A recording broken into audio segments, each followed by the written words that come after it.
Abin da zan faɗa a wannan bidiyon magana ne wanda nake yi da malamai ko masu makaranti ko kuma duk wasu mutane waɗanda kamar suke da ƙarfin faɗa a ji akan abin da ya shafi harkan ilimi musamman a Najeriya ko in ce a arewacin Najeriya. Assalamu alaikum, sunana Mustapha Sa'id, mai sharhi akan hanyoyin da ake bi domin samun gurabe a manya-manyan jami'o'i mafiya tasiri a duniya, sannan kuma mai nazari akan al'amura na yau da kullum. A yi ƙoƙari a bunƙasa ɗalibai. Na san ana yin abubuwan amma a ci gaba da yi ko kuma in ce a ƙara yi. A ƙara ina ƙara ƙarfafa gwiwan cewa a ƙara ɗaukan abin da muhimmanci. A ƙara samar da abubuwa wanda zai gina ɗalibai, ya buɗe musu ido, ya sa su gwada fikiransu ko ƙwarewansu akan abubuwa daban-daban fiye da abin da ya shafi zunzurutun karatun na boko tsantsansa. Abin da bature ke cewa extracurricular activities ko kuma wasu 'yan abubuwa waɗanda ba karatu ba ne kai tsaye amma kuma dai suna da alaƙa da ginuwar mutum da buɗe idonsa a makaranta.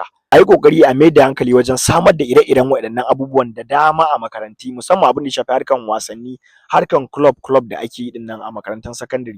A ƙara ƙarfafawa wajen samar da su. Hakan ba yana nufin cewa kuma kar a mai da hankali akan samar da asalin abu mafi muhimmanci na karatun ba, wanda shine samun ƙwarewa na rubutu, karatu, lissafi, sanin rayuwar ɗan adam, kimiyya da sauransu. Amma dai waɗannan abubuwa ɗin su ma a mai da hankali a kansu na extracurricular activities, domin za su taimaka wajen gina ɗalibai da kuma ba su daman su iya samun manya-manyan damammaki da ake zuwa a yi karatu mai zurfi wanda zai zo ya yi tasiri sosai a rayuwar yaran da kuma rayuwar yankinmu gabaki ɗaya.